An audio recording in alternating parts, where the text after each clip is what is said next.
흔히 듣는 말 중에 언제 행복합니까? 라는 말들을 우리는 자주 듣습니다. 여러분, 예전에 시골에서 흔히 듣는 말이었는데, 시골 분들에게 언제 가장 행복합니까? 우리가 가장 또 어려울 때에 언제 가장 행복합니까?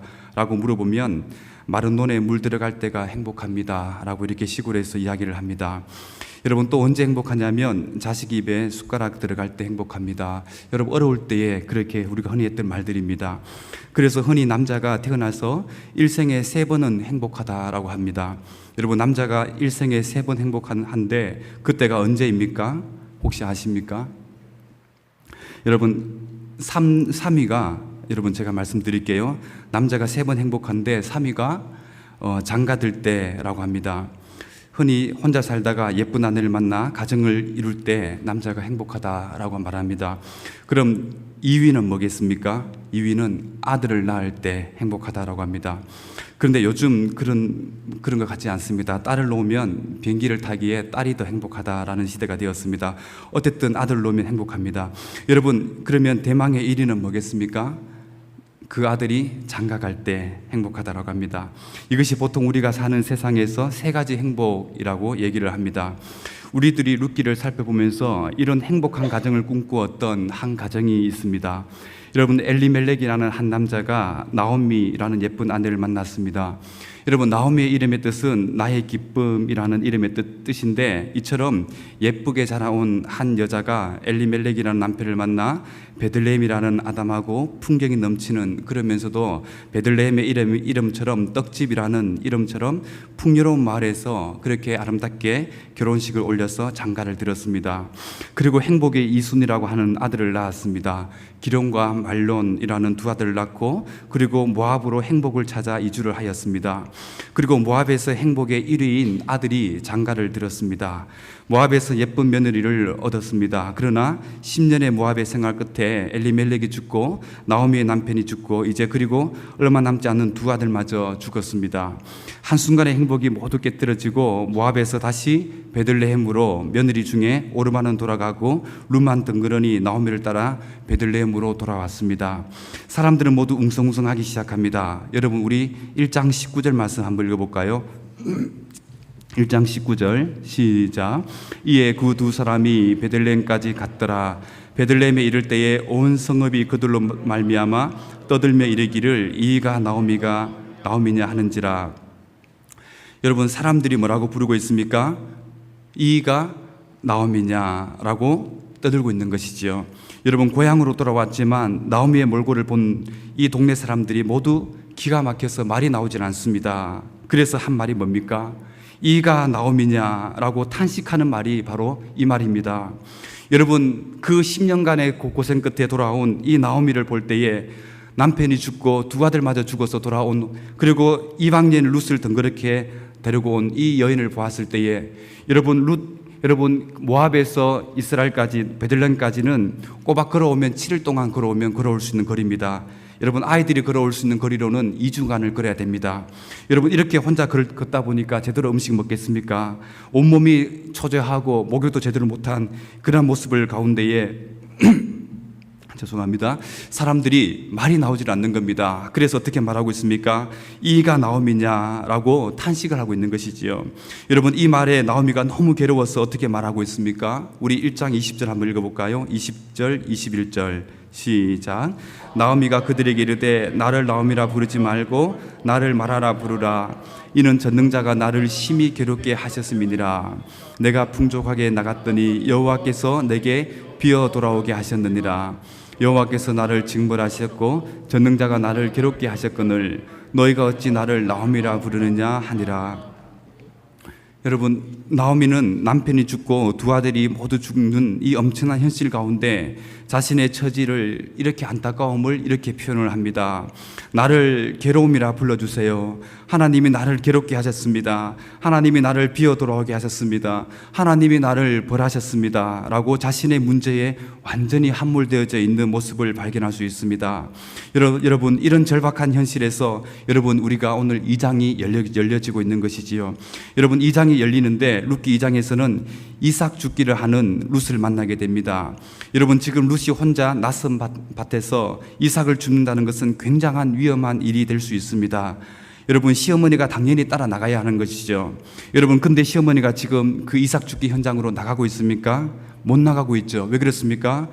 나를 전능자가 괴롭게 하셨고, 나를 징벌하셨고, 나를 심히 괴롭게 하셨기 때문에, 나를 비어 돌아오게 하셨기 때문에 라고 하면서 완전히 이제 문제에 함몰되어져서 꼼짝달싹할 수 없는 절망 가운데 있는 나오미의 모습을 우리가 발견할 수 있습니다. 여러분, 자신의 말할 수 없는 괴로움으로 완전히 문제에 함몰되어 일어날 힘조차 없는 나오미의 모습을 룻은 여러분들 어떻게 하고 있습니까? 어머니를 위하여 지금 혼자 밭을 나가고 있는 것이죠. 그래서 이삭 죽기를 하고 있습니다. 여러분, 오늘 우리는 절망적인 현실 앞에서 하나님이 어떻게 역사하고 계시는지, 그리고 그 하나님의 역사 가운데 어떤 희망을 꿈꾸고 있는지를 우리가 함께 살펴보기를 원합니다. 여러분, 먼저 나오미는 1장 21절에서 말씀하듯이 나를 비어 돌아오게 하셨다라고 표현하는 것처럼 나오미는 가진 것이 아무것도 없는 빈털터리 절망적인 상황에서 하나님은 나오미와 룻을 위해 일하고 계신다라고 성경은 우리에게 말씀하고 있습니다. 우리 2장 17절 말씀 한번 읽도록 하겠습니다. 2장 17절 말씀 시작. 룻이 밭에서 저녁까지 죽고 보리가 한 에바쯤 되는지라. 사랑하는 성도 여러분, 하나님은 나오미와 룻을 위해서 미리 보아스를 준비해 놓고 계십니다. 그리고 룻기 2장 3절에 보면 룻이 이삭을 줍는데 우연히 보아스에게 속한 밭에 이르렀다라고 말씀하면서 그 다음 4절에서 우연히가 바뀌어 마침 보아스가 라고 이렇게 등장을 하는 것이죠. 여러분, 마치 룻을 위해서 보아스가 기다렸다는 듯이 보아스가 등장을 하고 있는 것입니다. 그리고 그 보아스가 오늘 룻에게 많은 사랑을 베풀고 있는 것을 볼 수 있습니다. 그래서 14절을 우리 한 번 더 읽어볼까요? 2장 14절 시작. 식사할 때에 보아스가 룻에게 이르되 이리로 와서 떡을 먹으며 내 떡 조각을 초에 찍으라 하므로 룻이 곡식 베는 자 곁에 앉으니 그가 볶은 곡식을 주매 룻이 배불리 먹고 남았더라.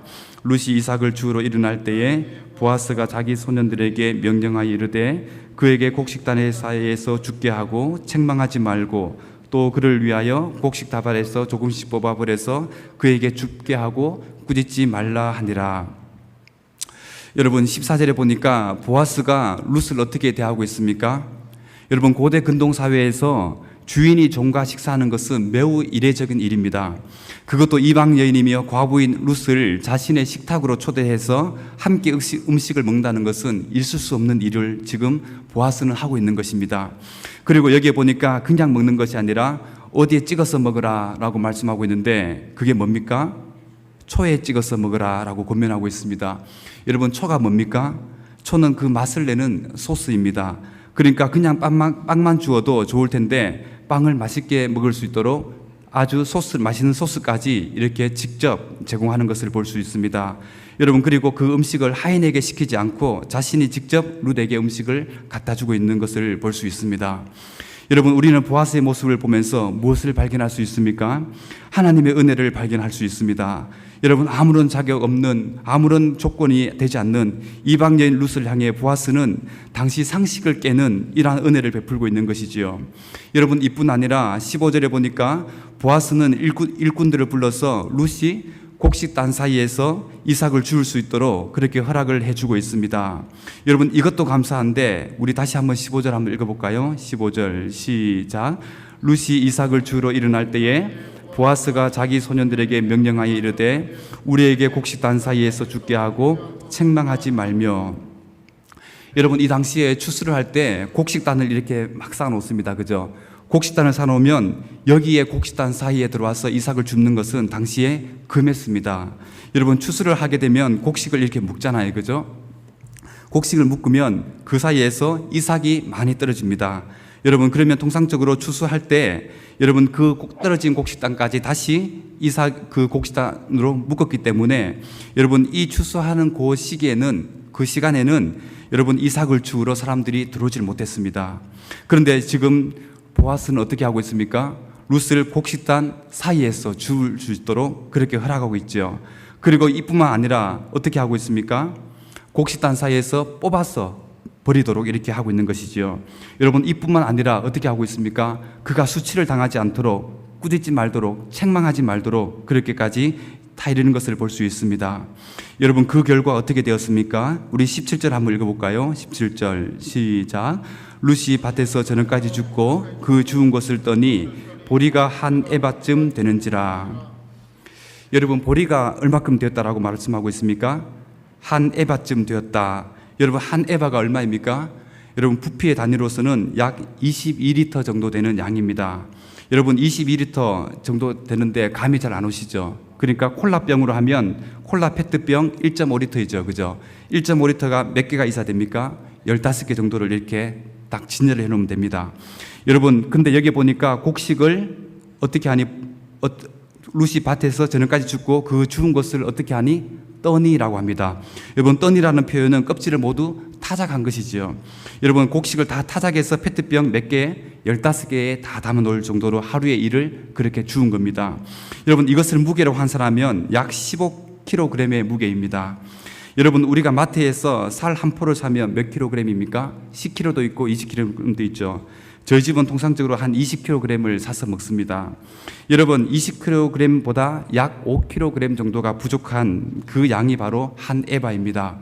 여러분, 신명기 16장 9절에서 12절을 보면 보통 보리 추수가 약 2주 정도 시작이 되고 보리 추수가 끝나게 되면 곧바로 밀 추수가 5주 정도 진행이 되어집니다.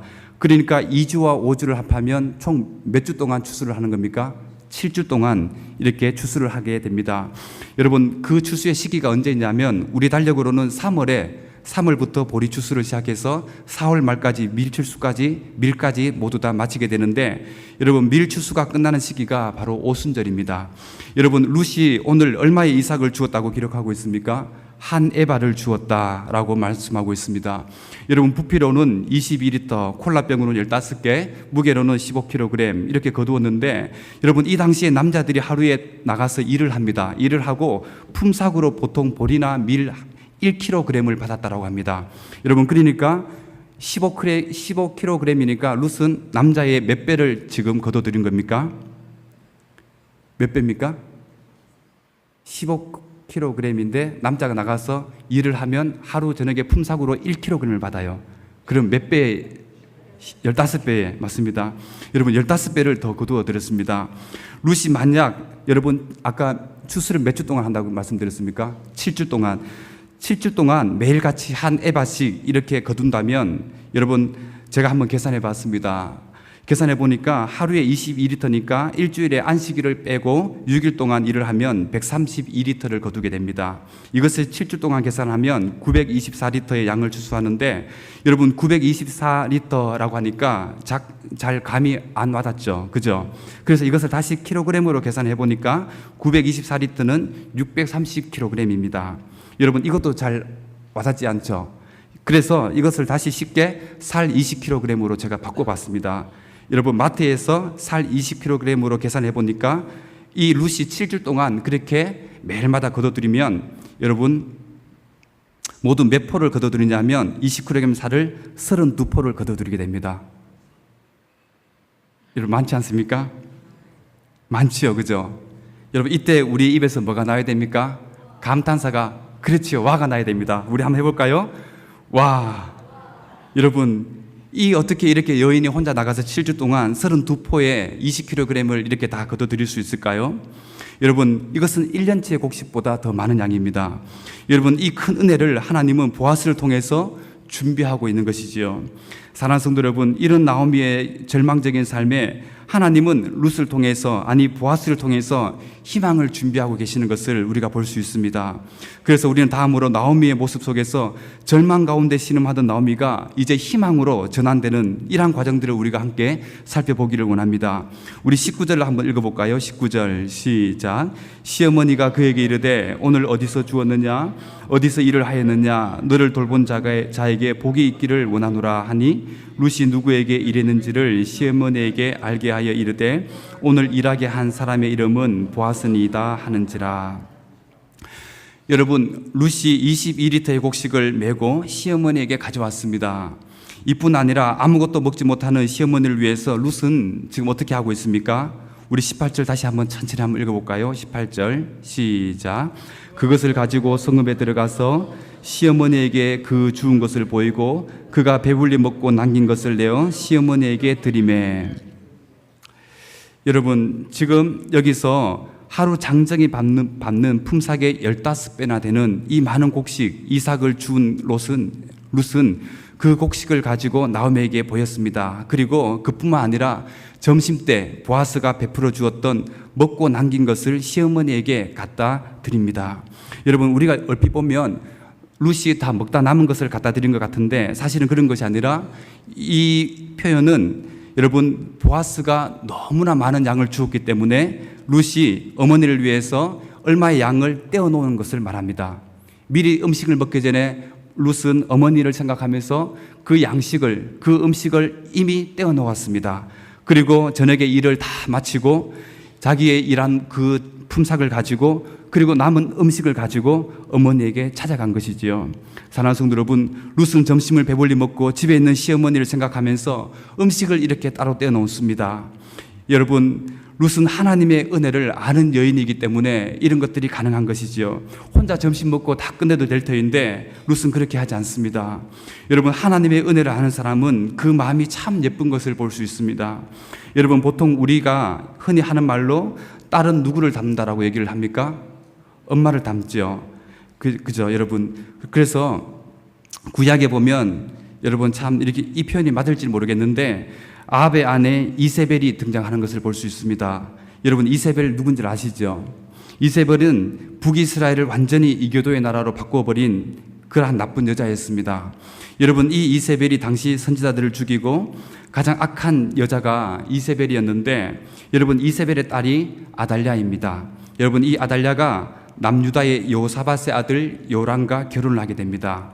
여러분, 정략적인 결혼을 시켰는데 이 결혼을 통해서 아달랴가 시집을 와서 한 게 뭐냐면 남쪽 유다의 왕족 다윗의 씨를 완전히 다 몰살시켜 버립니다. 그리고 자기가 남유다를 섭정하게 됩니다. 여러분, 아달랴의 엄마가 누구라고요? 이세벨입니다. 여러분, 저도 가끔 제 아내를 보면서 장모님이 참 보이는 것 같습니다. 요래요래 음식하는 것도 보고 그리고 마음 씀씀이를 보면 이게 보이는데 딸은 엄마를 그대로 닮지요. 그죠? 그래서 장모님을 보지 않아도 그 딸을 보면은 엄마가 그대로 보여집니다. 여러분, 그런데 여러분, 원래 이렇게 남자가 한 여자를 좋아하게 되면 눈에 콩깍지가 씌워집니다. 그죠? 상대가 잘 안 보입니다. 그런데 인생을 살다 보면 이제 사람이 이렇게 보여지기 시작합니다. 여러분, 저도 이제 예전에는 제가 잘 몰랐습니다. 그런데 이제 어느덧 나이를 이렇게 먹고 나니까 사람이 보여요. 이렇게 딱 보면 그게 이제 속마음이 이렇게 살짝 비칠 때가 있습니다. 뭐 제가 특별한 능력이 있어서 보이는 게 아니라 여러분도 다 마찬가지일 겁니다. 여러분, 그래서 저희 아버지께서 늘 하시던 말씀이 있는데, 승진아, 너는 결혼할 때에 키 크고 피부 허연 여자랑 결혼해야 된다. 늘 이렇게 말씀을 종종 하셨습니다. 그때마다 제가 아버지에게 예, 아버지 꼭 키가 크고 피부가 허연 여자를 만나서 결혼하겠습니다. 제가 이렇게 입버릇처럼 말씀을 드렸습니다. 그런데 결혼할 때 보니까 그게 아닙니다. 눈에 콩깍지가 끼니까 여러분 어떻습니까? 제 아내가 키가 안 크죠, 그죠? 키가 아담합니다, 그죠? 그리고 피부도 허옇지 않고 적당하게 약간 노리노리합니다. 사랑하는 성도 여러분, 아버지께서 인생을 살다 보니까 키가 크고 피부가 허연 여자를 상대적으로 어떻게 온순하다라고 이렇게 표현을 하신 것 같습니다. 그런데 저는 저희 아버지 하신 말씀과 다르게 말합니다. 저는 저희 아들에게 이렇게 말합니다. 영훈아, 시온아, 너희는 신앙생활 잘하고 예수님 만나고 그리고 그런 여자를 만나야 된다라고 이렇게 제가 바꿨습니다, 최근에. 그러면 제 아들이 이제 이 말을 잘 들어요. 여러분, 룻 같은 여인을 만나기를 저는 간절히 소원합니다. 그래서 애들이 이렇게 한 번씩 저에게 물어봅니다. 아빠는 왜 키 크고 피부 하얀 여자를 만나지 않았어? 라고 이렇게 말합니다. 그럼 제가 이렇게 이야기합니다. 그런 여자를 안 만났기 때문에 너희가 있지 않냐? 라고 제가 이렇게 얘기를 합니다. 여러분, 룻을 보면 참 마음이 예쁜 것 같습니다. 여러분, 시어머니를 위해서 점심을 따로 떼어놓고 어머니를 갖다 드리겠다고 이렇게 참 하는 거 보면 그 마음이 얼마나 예쁜 것을 볼 수 있습니다. 여러분, 이것을 보면서 나오미는 더 이상 이제 1장의 나오미가 아닙니다. 여러분, 절망에서 헤어나지 못하는 전능자가 나를 심히 괴롭게 했고, 그리고 나를 비워 돌아오게 하셨고, 나를 징벌하셨고, 나를 괴롭게 하셨다라고 하면서 모두가 어떻게 되고 있습니까? 나를 이라는 문제 앞에 완전히 함몰되어져 있는 이 나오미에게 이제 서서히 희망이 비춰지고 있는 것이지요. 사랑하는 성도 여러분, 누구를 통해서 그 일들이 일어나고 있습니까? 룻을 통해서 나오미 영혼이 살아나고 있는 것을 볼 수 있습니다. 여러분, 우리 20절 한번 읽어볼까요? 20절 시작. 나오미가 자기 며느리에게 이르되 그가 여호와께로부터 복받기를 원하노라. 그가 살아있는 자와 죽은 자에게 은혜 베풀기를 그치지 아니하는도다 하고, 나오미가 또 그에게 이르되 이 사람은 우리와 가까우니 우리 기업을 물을 자 중에 하나이다 하니라. 여러분, 나오미에게 어떤 변화가 일어나고 있습니까? 이제 전혀 하나님이 나를 괴롭게 하시는 분, 하나님은 나를 비워 돌아오게 하시는 분, 하나님은 나를 징벌하시는 하나님, 하나님은 나를 심히 괴롭게 하시는 분, 이렇게 하나님에 대해서 잘못된 왜곡된 이 마음 가운데에 룻을 통해서 어떤 변화가 일어나고 있습니까? 여호와께로부터 복받기를 원하는 하나님으로 다시 마음들이 돌아오기 시작하고 있습니다. 여러분, 이뿐만 아니라 죽은 자, 여기서 죽은 자는 누구입니까? 엘리멜렉과 자신의 두 아들을 얘기하는 것입니다. 이미 두 아들을 위하여 기업을 이을 자, 여러분, 이제 그의 눈 가운데에 고엘의 하나님이 눈에 들어오기 시작하고 있는 것이지요. 여러분, 그렇게 해서 여러분 나오미 영혼이 이제 회복되어지는 것을 볼 수 있습니다. 사랑하는 성도 여러분, 나오미는 더 이상 일장에서 나오미가 아니라 여러분 이삭을 줄 수 없을 정도로 절망 가운데에 심히 괴로운 상황 가운데 룻이 혼자 밭에 나가서 일을 하면서 그렇게 땀을 흘렸던 그 상황 가운데에 룻을 통하여 어떤 일이 벌어지고 있습니까? 나오미의 영혼이 살아나고 있는 것을 여러분 발견하고 있는 것입니다. 사랑하는 성도 여러분, 우리들도 모두 이삭 죽기를 하는 저희들이 바로 성도들입니다. 오늘도 우리들은 이삭을 줍는 현장 가운데 구슬땀을 흘리고 여러분 이렇게 수 예배 자리 가운데 우리가 나왔습니다. 여러분, 이삭 죽기가 뭡니까? 허리를 숙여야지 죽을 수 있는 것이 바로 이삭입니다. 이마에 땀을 흘려야 겨우 하루에 한 끼를 해결할 수 있는 것이 이삭 죽기입니다. 여러분, 비록 작은 것 같고 비록 작고 비록 보잘것없는 같은 그러한 일이라 할지라도 여러분 그 일을 통하여 누가 역사하고 계십니까? 하나님께서 그 일들을 하는 가운데에 한 영혼을 변화시키는 일들을 하나님께서 감당하고 계신다는 것을 우리가 눈을 열어 봐야 하는 것이죠. 사랑하는 성도 여러분, 우리가 하는 일이 굉장히 심히 작은 일처럼 보여집니까? 여러분, 우리가 하고 있는 일이 이삭 죽기 같은 작은 일처럼 여러분 느껴지고 있습니까? 여러분, 그러나 이를 통하여 어떤 영혼들이 살아나고 있다는 것을 여러분들 보여지고 있습니까? 여러분, 그렇기 때문에 우리는 그 일들을 구슬땀을 흘리며 그 일들을 감당을 해야 되는 것이지요. 사랑하는 성도 여러분, 저희 유년부가 어제 성경학교를 모두 마쳤습니다. 마치고 여러분, 우리가 2주 동안 성경학교를 준비하면서 목요일 날 모이고 그리고 토요일 날 모여서 기도하고 또 이렇게 공동체 훈련을 준비를 했습니다.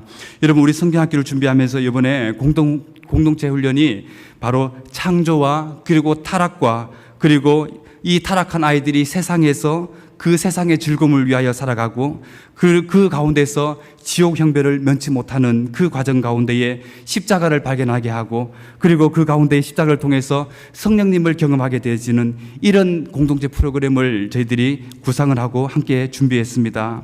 우리 스님들이 2주 전부터 모여서 모든 것 하나하나 다 수정하면서 함께 모였습니다. 그래서 여러분, 창조에서는 하나님이 이 세상을 창조하실 때 첫째 날 빛이 있으라 하셨고 그리고 그로부터 이제 동물들을 만들어내고 나무와 그리고 사람들을 만들어내면서 이것들을 향하여 사람들에게 명령을 주셨는데 이 땅을 다스리고 정복하는 이러한 것들이 얼마나 아름다웠고 고귀한 사명인지를 깨달을 수 있도록 여러분 이 첫 번째 방을 우리 여두진 고사님께서 담당을 하셨습니다. 얼마나 세밀하게 잘 준비했는지 칼라 찰흙을 다 준비하여서 아이들에게 창조의 세계를 만들도록 하면서 그렇게 만들도록 했습니다. 그리고 나서 그렇게 만들었는데 그 다음 방이 어떤 방이냐 하니까 타락의 방으로 아이들이 이동을 해야 됩니다.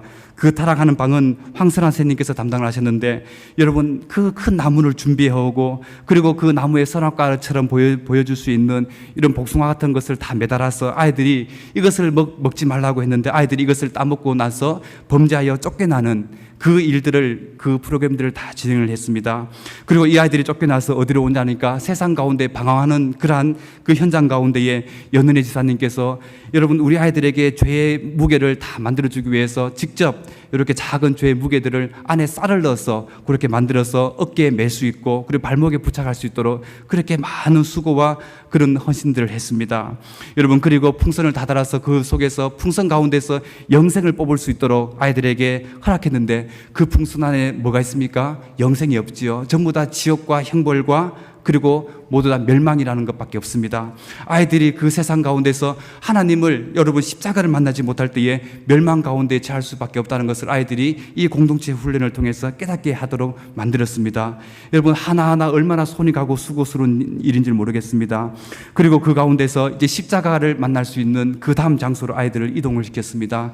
여러분, 현보경사님이 나무 십자가를 정말 아름답게 잘 만들어 주었습니다. 빨갛게 색칠하고 크기도 우리 아이들 키 2배 정도로 크기로 해서 넓기도 이 정도 넓기로 해서 만들었습니다.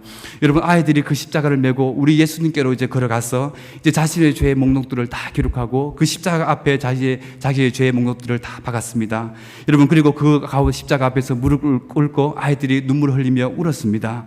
그리고 그 다음 장소, 성령님이 계시는 장소로 가서 이제 아이들이 성령님을 만나고 하나의 교회가 이루어지는 이 프로그램들 우리 아이들에게 가르쳤습니다.